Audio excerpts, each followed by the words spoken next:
Hello friends, welcome to my channel. Video শুরুতে জানাই সকলকে স্বাগত। ব্রেকিং নিউজ, আধার কার্ড আছে আপনার? বড় ঘোষণা। অবশ্যই জানতে ভিডিওটা শুরু থেকে শেষ পর্যন্ত দেখতে থাকুন। প্রতি 10 বছর অন্তর আধার কার্ডের তথ্য আপডেট করতে হবে, এমনটাই নির্দেশ দিল আধার নিয়ামক সংস্থা UIDAI। এর আগে জানা গিয়েছিল যে 10 বছর অন্তর আধার কার্ডের তথ্য আপডেট করতে হবে, আর এবার আধার নিয়ামক সংস্থার UIDAI এর তরফ থেকে সরাসরিভাবে জানিয়ে দেওয়া হলো এটি সব আধার কার্ড গ্রাহকদের উপরই প্রযোজ্য হবে। কার্ডধারীদের বায়োমেট্রিক এবং বয়স সহ অন্যান্য বিবরণ আপডেট করতে হবে। উল্লেখ্য, UIDAI 13 বছর আগে দেশের আধার কার্ড দেওয়া শুরু করেছিল।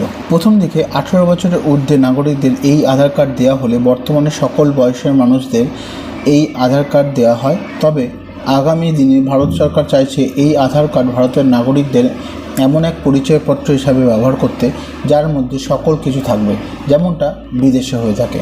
এই আধার কার্ডের মধ্যেই মানুষের সমস্ত তথ্য তোলা থাকবে।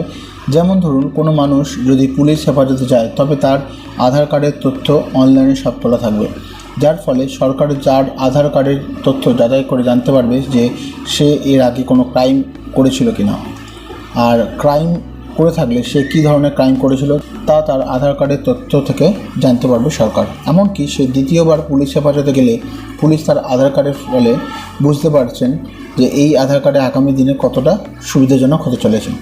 ভিডিওটা যদি ইনফরমেটিভ বা নলেজেবল বলে মনে হয়ে থাকে অবশ্যই লাইক, শেয়ার, কমেন্ট করতে ভুলবেন না। আর আপনি যদি এই চ্যানেলে নতুন হয়ে থাকেন অবশ্যই চ্যানেলটা সাবস্ক্রাইব করে নোটিফিকেশন অল রাখুন আগামীতে সমস্ত আপডেট সবার আগে দেখার জন্য।